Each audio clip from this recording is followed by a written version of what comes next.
episode and every condition she had are on this metabolic disease spectrum. So you believe, so pancreatic cancer specifically, if my memory serves, and I think it does, was kind of an unusual, it was always famously dangerous, deadly. Skyrocketing.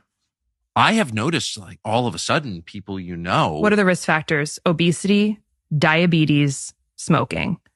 It is fundamentally a lifestyle disease. Pancreatic why cancer it is going up. So is breast cancer. Breast cancer. I mean, breast cancer is now 1 in 8 women. You know, this is an estrogen, often an It's estrogen. a foodborne illness. Estrogen-driven cancer. Well, where are all these extra estrogens coming from? Oh, maybe it's the 6 billion pounds of pesticides that are being invisibly sprayed on all of our food and poisoning it. And what are these pesticides doing? They're estrogen receptor agonists. Interesting. Being sold to us from China and from Germany, you know? Which they're not using in their food there. Illegal. So what does that mean? I'm sorry. I just want to make sure the science is clear because I don't really understand it. It's the effects of these chemicals on food is what?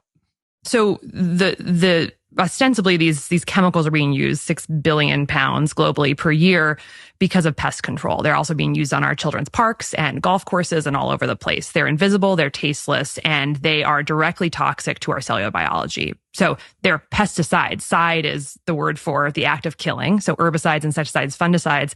And they are so toxic that 20% of all suicides globally are performed by drinking pesticides. And yet we're told by our government that they're totally safe. There's this one will shock you.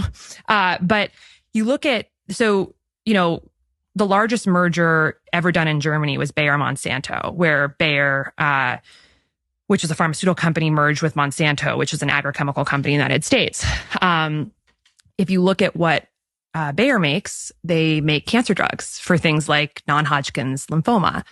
And if you look at what Monsanto makes, which is Roundup, which is the most widely used pesticide in America, the cancer that it causes is non-Hodgkin's lymphoma. They've paid out $11 billion in the past couple of years for non-Hodgkin's lymphoma cases. So the companies are merging that are directly known to cause the disease with a medical company that has a treatment for the disease. Like, this is very, very dark. And so like Callie said, you know, it's kind of this revolving door between create the illness, treat the illness, and hide the science that tells us what's happening.